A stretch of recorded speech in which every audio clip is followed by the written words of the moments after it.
नमस्कार, आप देख रहे हैं सी न्यूज भारत और मैं हूं ऋषभ सक्सेना। वक्त हो चला है न्यूज बुलेटिन का। इस न्यूज बुलेटिन में हम बात करेंगे अहमदाबाद की, जहां एक शादी समारोह में हुए सामूहिक झगड़े के मामले में दो पक्षों के 23 लोगों के खिलाफ शिकायत दर्ज कराई गई है। आगे बात करेंगे गिरिडीह की, जहां बीडीओ की अध्यक्षता में हुई साप्ताहिक समीक्षा बैठक। ऐसी तमाम खबरों के लिए आप देखते रहिए न्यूज बुलेटिन। अहमदाबाद ग्रामीण दसकोई तहसील के भात गांव में एक शादी समारोह में सामूहिक झड़प का मामला सामने आया है। पुलिस ने दसकरोई के भात गांव में एक शादी समारोह में हुए सामूहिक झगड़े के मामले में दोनों पक्षों के खिलाफ शिकायत दर्ज की है। दोनों पक्षों ने 23 लोगों के खिलाफ शिकायत दर्ज कराई। वहीं मोन्टू अशोक भाई ठाकुर ने 9 लोगों के खिलाफ शिकायत दर्ज कराई है। वहीं बता दें कि प्रवीण मफत ने 14 लोगों के खिलाफ शिकायत दर्ज कराई। एक शादी समारोह में गई महिला को बाइक ने टक्कर मार दी और उसकी बाइक की चाबियां छीन ली गई थी। बाइक सवार ने कुछ लोगों के साथ मिलकर पीड़ित पर हमला कर दिया, जिसका उद्देश्य बाइक की चाबी छीनना था। दोनों पक्षों ने एक दूसरे पर ईंटों, लाठियों और पाइपों से हमला किया था। ગઈકાલ રોજ તારીખ 5 મે 2025 રોજ અસરાલી પોલીસ સ્ટેશન વિસ્તારના ભાત ગામ ખાતે ગૌરીબેન પરમારને ત્યાં લગ્ન પ્રસંગનું આયોજન કરવામાં આવ્યું હતું। તે દરમિયાન જિગ્નેશ ઠાકોર નામનો યુવક છે તે આંબેડકર ચોક પાસેથી પસાર થઈ રહ્યો હતો। તે દરમિયાન જિગ્નેશનું બાઇક છે લગ્ન પ્રસંગમાં વરઘોડામાં મતલબ ગરબા લેતા એક મહિલાને અડી ગયું હતું, જેથી જિગ્નેશના બાઇકની ચાવી જે તે ટાઈમે લગ્નના જે વરઘોડામાં હાજર હતા તે લોકો દ્વારા કાઢી લેવામાં આવી હતી। તે બાબતે જિગ્નેશે મનદુખ રાખી અને જિગ્નેશ અને તેના માણસો દ્વારા સામેના જૂથના માણસો ઉપર લાકડાના પાઇપ, લોખંડના પાઇપ અને પથ્થરમારાની ઘટના કરવામાં આવેલી છે। તે બાબતે સામસામે બંને જૂથ વચ્ચે અથડામણ થઈ છે અને હાલની તારીખે 13 જેટલા આરોપીને હસ્તગત કરવામાં આવ્યા છે અને અટક કરવાની પ્રોસેસ ચાલુ છે। સર, બંને તરફી ફરિયાદ થઈ છે, એક તરફી થઈ છે ને કેટલા આરોપીઓ પકડાયા છે? જી, બંને તરફી ફરિયાદ દાખલ કરવામાં આવેલી છે। હાલની તારીખે મને અત્યારની સ્થિતિએ 13 જેટલા આરોપીને હસ્તગત કરવામાં આવ્યા છે અને અટક કરવાની પ્રોસેસ ચાલુ છે। સાહેબ, મુખ્યત્વે કારણ આ જ હતું કે અન્ય કોઈ કારણ હતું કે જિગ્નેશનું કોઈ બેકગ્રાઉન્ડ જાણવા મળ્યું છે, કોઈ ગુનાહિત ઇતિહાસ કે એવું કંઈ? મુખ્યત્વે કારણ આ જ હતું જે બાબતે વાત થયેલી છે, એ રીતે મનદુખ રાખી અને એનું બાઇકની ચાવી કાઢી લીધેલી એ બાબતનું મનદુખ રાખી અને બનાવને અંજામ આપવામાં આવ્યો છે। જિગ્નેશનો કોઈ ગુનાહિત ઇતિહાસ કે એવું કંઈ જાણો? હાલની તારીખે કંઈ જણાવેલ નથી, પરંતુ તપાસમાં જણાઈ આવશે તો આગળની ચોક્કસ તપાસ। કઈ કઈ કલમો હેઠળ આપણે ફરિયાદ નોંધવામાં આવી છે? બીએનએસમાં રાઇટિંગ અને એટ્રોસિટી કલમ, રાઇટિંગની કલમ દાખલ કરવામાં આવી છે આઈપીસી 326 અને બાકી એટ્રોસિટી એક્ટની કલમ 31R, 31S અને 325 મુજબ 325 મુજબ કલમ ગુનો દાખલ કરવામાં આવ્યો છે। કોઈ જાતિવાદ ભેદભાવ રાખીને યુવકે કર્યું હોય એવું દેખાય છે? જે બાબતની હાલ તપાસ ચાલુ છે। આપણે સમગ્ર ઘટનાના સીસીટીવી ફૂટેજ અને તમામ રેકોર્ડિંગ ચેક કરીએ છીએ, એટલે જેના આધારે આગળ તપાસમાં જે જણાઈ આવશે તે આગળ બહાર આવશે। ઓકે।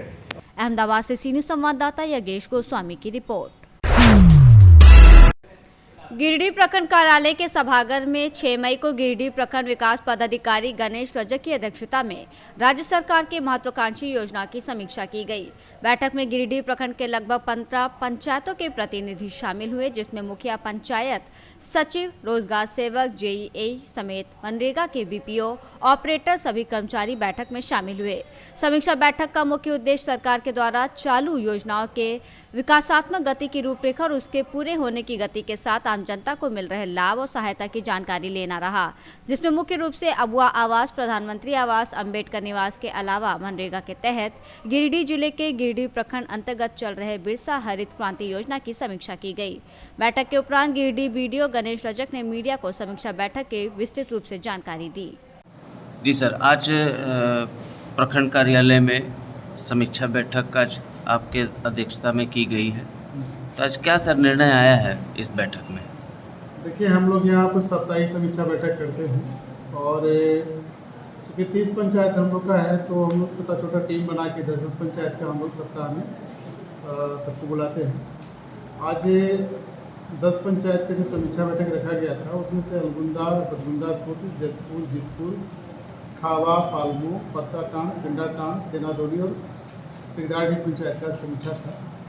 हमारे प्रखंड में टोटल जो अबुआ आवास जो 2 वित्तीय वर्ष में आया है 2023-24 में 2720 लक्ष्य था और 2654 का पहला किस्त उसका जा चुका है और हमारा आज के डेट में 722 आवास पूर्ण भी हो गए। वहीं यदि 2024-25 की बात करें तो 4460 लक्ष्य मिला था, उसमें से हमारा स्वीकृति जो है 97.5% हो चुका है 112 मात्र स्वीकृति पेंडिंग है। जो तकनीकी कारणों से बचा हुआ ये भी तुरंत हो जाएगा। इसमें 1926 में पहला किस्त गया है, सभी लाभुक चुकी, अभी फिलहाल पैसा गया है, सब लोग काम कर रहे हैं। प्रधानमंत्री आवास में यदि बात करें तो सदर प्रखंड में 2355 लक्ष्य मिला है और इसमें अभी तक हम लोगों के द्वारा 1974 आवास को स्वीकृत कर दिया गया है और 381 अभी पेंडिंग है, क्योंकि ये प्रक्रिया अभी चल रही है, स्वीकृति का काम अभी चल रहा है। कुछ तकनीकी कारणों के चलते 50-60 आवास की स्वीकृति भी पेंडिंग है, जिसका हम लोग प्रतिवेदन जिला को भेज चुके हैं। कुल मिला के यदि हम लोग कहें तो 7000 समथिंग हमारा अबू आवास का टारगेट है और 2355 हमारा प्रधानमंत्री आवास का लक्ष्य मिला हुआ है। पुराना आवास में हमारा 171 है, जो बहुत टिपिकल रीजन के चलते वो पेंडिंग है, उसमें भी कुछ आवास धीरे धीरे पूर्ण हो रहे हैं। अबुआ अम्बेडकर आवास में हमारे यहाँ 39 आवास लंबित है, इसमें से एक दो करके वो भी आवास हमारा पूर्ण हो रहा है। सर मनरेगा को लेकर के भी कुछ बैठक आज हुआ है क्या? मनरेगा में यदि बात करते हैं तो अभी जो सबसे महत्वपूर्ण योजना है वो बिरसा हरित ग्राम योजना का है। इसमें जिला से हम लोगों को 300 बागवानी की योजना लेने का लक्ष्य मिला हुआ है और उसके बिहाफ में हम लोग योजना चयन कर रहे हैं। अभी तक हम लोग 232 से योजना चयनित कर चुके हैं, 232 हमारा अप्रूव में है, 262 चयनित कर चुके हैं, बाकी 20-30 और बचा हुआ, उसको भी 100% हम लोग लक्ष्य प्राप्ति कर लेंगे। उसमें से करीब 30-35 योजनाओं में हम लोग का पेड़ डिगिंग का खुदाई का काम भी हमारा चालू है और बाकी अन्य योजनाएं जो पुरानी योजनाएं हैं मनरेगा की, वो भी काम चल रहा है। इसके अलावा भी सर आज कुछ और भी जैसे वृक्षारोपण वगैरह जो भी होता है, क्या उसके ऊपर भी चर्चा हुई? मनरेगा की योजनाएं हैं, बिरसा हरित ग्राम योजना में जो हम लोग बागवानी लेते हैं जी, उसमें 2-3 तरह की बागवानी होती है। एक किसान जो इंडिविजुअल लगाते हैं, दूसरा हमारा लिनियर होता है, यदि मान लें कोई रेलवे लाइन के किनारे, नदी किनारे या डैम नहर के किनारे वगैरह भी लगा सकते हैं। तो अभी बागवानी की योजना के बारे में हम लोग बता रहे थे। जल जीवन मिशन के तहत भी सर आज कुछ बैठक में बात चर्चा हुई है क्या? जल जीवन मिशन का आज मीटिंग नहीं हुआ है, उसका मीटिंग हम लोग करेंगे बात। जी। गिरिडीह से सी न्यूज़ संवाददाता अमित कुमार की रिपोर्ट। मां अहिल्या के पावन नगरी इंदौर में विगत कई दिनों से किन्नर समाज के दो समूह के बीच धर्मांतरण को लेकर विवाद चल रहा है। इसी कड़ी में आज कलेक्टर ऑफिस में किन्नर समाज की अध्यक्ष सपना गुरु के नेतृत्व में किन्नर समाज का एक दल कलेक्टर ऑफिस पहुंचा, जहां किन्नर समाज इस बात पर अड़ा हुआ था कि महाराष्ट्र के रहने वाले किन्नर नईम अंसारी उर्फ पायल किन्नर, जो लगातार मुस्लिम धर्म अपनाने का दबाव बना रहे हैं और हिंदू धर्म के किन्नर को कहते हैं कि यदि आप लोगों ने हमारी बात नहीं मानी तो हम लोग तुम्हें जिंदा नहीं छोड़ेंगे, आपको नमाज पढ़नी पड़ेगी, मांस खाना पड़ेगा, पूरा मुस्लिम धर्म अपनाना पड़ेगा। और इस बात का विरोध जब हिंदू के किन्नर समाजों ने किया तो उन लोगों ने 2 दिन पूर्व हिंदू किन्नर के ऊपर हमला करने की कोशिश की, जिसकी शिकायत पूर्व में थाने में भी की गई थी। और यदि इस प्रकार का कृत्य ये लोग करते रहेंगे तो हम हिंदू किन्नर पर क्या बीतेगी। आज हम ये निवेदन करने आए हैं कि हिंदू किन्नर की रक्षा की जाए और हम यही चाहते हैं कि आगे से हम सुरक्षित और सही ढंग से जीवन यापन करें। यही बात कलेक्टर से कहने के लिए ऑफिस पहुंचे। आश्वासन दिया गया कि आपकी पूरी बातें सुन ली गई हैं और पूरी तरीके से कार्रवाई की जाएगी। धर्म का है तो हम लोगों को आए दिन परेशान करता है, हम लोगों की गाड़ियों के पीछे उसकी गाड़ियाँ लगा देता। हम लोग ऑटो में 4 रिक्शा मतलब 4 किन्नर घर जाते हैं तो हमारे पीछे एको 20-20 किन्नर भर के भेजता है। पहले भी इन लोगों ने हम पे मारने की कोशिश करी है, हमारे घरों पे आके हंगामे करे गए, हमारे मंदिर को तोड़ा गया है, कितनी बार आके भगवान को हमारे घरों से करते हैं, पर अभी तक कोई ये सभी प्रकरण करते हैं। हमारे प्रशासनिक अधिकारियों से आपने लिया है अंसारी कि हमें दिए जाए सब कि हम सारे मुस्लिम किन्नर हिंदू ये मालेगांव से मुसलमान किन्नरों को बना के आईडी बना के दे रहे हैं, उनको दरवाजे भी खड़े ना होंगे। मेरा नाम सपना गुरु जी, मैं जन्म से हिंदू किन्नर हूँ और नंदलालपुर में हिंदू गादीपति हूँ जी। है ना, हिंदू गुरु है। और ये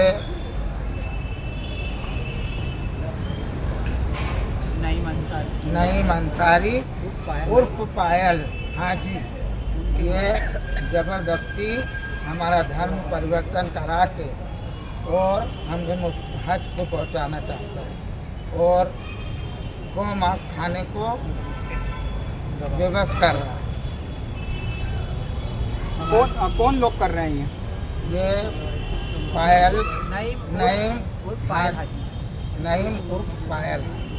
कलेक्टर साहब से आप मिले थे, एसडीएम से मिले थे, तो उन्होंने क्या बताया? उन्होंने हमको आश्वासन दिया है कि इसके जानकारी वो करेंगे, जानकारी निकालेंगे। हाँ। आपका परिचय?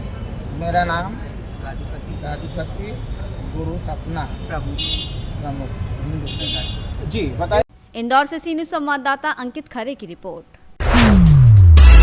भारत सरकार के निर्देश के क्रम में उत्तर प्रदेश सरकार के निर्देशानुसार 7 मई को जनपद झांसी के रिजर्व पुलिस लाइन में आयोजित की जाने वाली मॉड्यूल के संबंध में एसएसपी झांसी बीबीजी टीएस मूर्ति ने जानकारी दी। देखिए रिपोर्ट।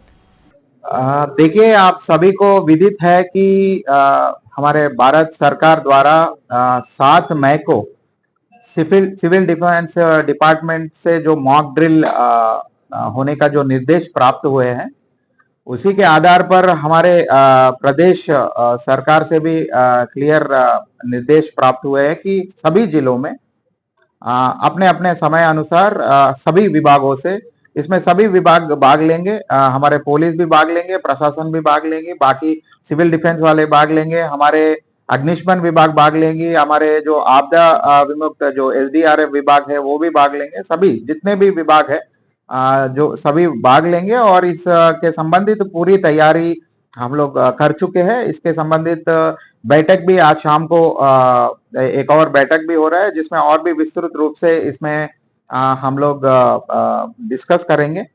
उसके बाद कल 7 मई को जनपद झांसी में पुलिस लाइन में 6 बजे मॉक ड्रिल आयोजित की जा रही है। आपके माध्यम से मैं आप सभी से भी अनुरोध करूंगा कि आप सभी लोग आइए, उसको देखें और उसका थोड़ा प्रचार प्रसार अच्छी तरह कीजिए, ताकि हमारे जनपद के जितने भी वासी है उससे वो उसका लाभ उठाए। और बाकी हम आपके माध्यम से हमारे जो बाकी अन्य वॉलंटियर्स है और वासी है जो भी मतलब इसमें भाग लेना चाहते हैं, तो करीब 6 बजे पुलिस लाइन जनपद झांसी में 7 मई को 6 बजे वो आ सकते हैं। तो रिहर्सल आज क्या कराएंगे इसकी? ये रिहर्सल मतलब सभी विभाग अपने अपने विभाग की तैयारी कर रहे हैं। रिहर्सल के तौर पे हम लोगों ने डिप्यूटी कंट्रोलर सिविल डिफेंस को भी हमने बुलाया, उनसे भी बात की है और जो तैयारी होनी है वो ऑलरेडी चल रहे हैं। जो स्पेसिफिक मतलब मॉक ड्रिल होनी है वो कल शाम को 6 बजे पुलिस लाइन में हो। सिविल डिफेंस के अलावा एनसीसी एनएसएस को भी इन्वॉल्व करने के लिए क्या गया है? तो क्या यूनिवर्सिटीज वगैरह भी इन्वॉल्व होंगी कि एक जगह? वो ऑलरेडी हमारे जो दोनों मतलब हमारे एसपी सिटी और एसपीआरओ को क्लियर निर्देश हमने दिया है कि इसमें जितने भी विभाग इन्वॉल्व होने हैं उनसे भी समन्वय स्थापित करना है। और जितने भी, जैसे आपने कहा कि एनसीसी कैडेट्स हो गया, हमारे सिविल डिफेंस या यातायात विभाग के जो हमारे वॉलंटियर्स हो गया, बाकी हमारे विश्वविद्यालय और स्कूल्स के जो हमारे बच्चे हैं उनसे भी समन्वय स्थापित, मतलब उनके जो महकमा है उनसे भी समन्वय स्थापित करके हमारा मेन मुख्य उद्देश्य यही है कि भाई जितना हो सके सभी लोगों को इसका मतलब एक ज्ञान प्राप्त हो कि आपदा समय में कैसे उसको देखा जाए और आकस्मिक ऐसा कोई स्थिति बनती है तो कैसे अपने आप को हम लोग मतलब तैयारी करें। उसी के संबंधित ये मॉक ड्रिल हो रहा है और उसके संबंधित जनपद के जितने भी विभाग है, व्यवस्था है, संगठन है और सभी को हम लोग कॉल भी कर रहे हैं और वो आएंगे भी। बहुत लोगों से बात भी हो गया है। कल शाम को 6 बजे 7 मई को इसका मतलब मॉक ड्रिल होगा। झांसी से सी न्यूज़ संवाददाता अंकित की रिपोर्ट। कचना तहसील में अधिवक्ता संघ के चुनाव में बार एसोसिएशन अध्यक्ष संजय कुमार पांडे, वरिष्ठ उपाध्यक्ष विनय द्विवेदी, महामंत्री शिवेंद्र सिंह प्रिंस, संयुक्त मंत्री धर्मेंद्र कुमार शुक्ला, कनिष्ठ उपाध्यक्ष ज्ञान सिंह पटेल, कोषाध्यक्ष विनोद कुमार मिश्रा ने बार एसोसिएशन पद पर जीत हासिल की। ये हमारी जीत नहीं है, पूरी अधिवक्ताओं समाज की जीत है। हमारी जीत नहीं कि परिवार का चुनाव था और हमको लोग पसंद किए हमारे स्वभाव को, लेकिन ये चुनाव ये जीत हमारी नहीं है, पूरे सारे हमारे अधिवक्ताओं की। अच्छा, जीत के बाद क्या करना चाहेंगे? तो अधिवक्ताओं के हित में जितना हमें संभव होगा हम उनके कंधे से कंधा मिलाकर उनका साथ देंगे, उनकी सारी समस्याओं का समाधान करने का हम पूरी कोशिश करेंगे। एसीपी कार्यालय को लेकर के किस तरीके से? ये बहुत बड़ा मुद्दा है जी। अब नई कार्यकारिणी गठित हो चुकी है, इसके लिए हम लोग बैठ के बातचीत करेंगे जी। और सभी अधिवक्ताओं से राय ली जाएगी जी। सीनियर अधिवक्ताओं को लेकर इस विषय में बहुत जल्द से जल्द इस ऑफिस को यहाँ ले आने का काम हम लोग। जय महाकाल। अधिवक्ता साथियों की जीत है जी, और मेरे सभी सहयोगियों की जीत है, मेरे सभी मित्रों की जीत है और मेरे सभी शुभचिंतकों की जीत है जी। और ये जीत पूरे करछना की है, ये पूरे करछना तहसील की है, ठीक ना जी। बाकी धन्यवाद सभी को। जिस तरीके से आपने वादा दिया है, अधिवक्ताओं को विश्वास दिलाया था और जीत हासिल हुई है, तो करछना तहसील में किस तरीके की व्यवस्था रहेगी और बार और बेंच के बीच किस तरीके का सामंजस्य चलेगा? मैं बार को बेंच को मैं चेतावनी देना चाहता हूँ, अधिवक्ताओं के हित में निर्णय करें और अधिवक्ताओं के खिलाफ कोई भी कार्य न करें। जी। परिचय? शिवेंद्र सिंह प्रिंस, महामंत्री अधिवक्ता संघ करछना। बहुत जो है हमको जो है आशीर्वाद मिला, हमारे छोटे भाई, हमारे गुरु समान सब बड़े भाई एवं हमारे देव तुल्य कार्यकारिणी के सदस्य जितने सब हमको खूब आशीर्वाद दिए, हम उनको बहुत बधाई देते हैं। जीत के बाद क्या करना चाहेंगे? तहसील में किस तरीके की व्यवस्था रहेगी और क्या? तहसील में जीत के बाद हम सर्वप्रथम यही काम करना चाहेंगे, हमारी जितना भी हमको हो सकेगा पहले तो सारे अधिवक्ताओं के हित के लिए, वादकारियों के हित के लिए लड़ाई लड़ेंगे। तहसील की जितने भी समस्याएं हैं दूर करने की कोशिश करेंगे।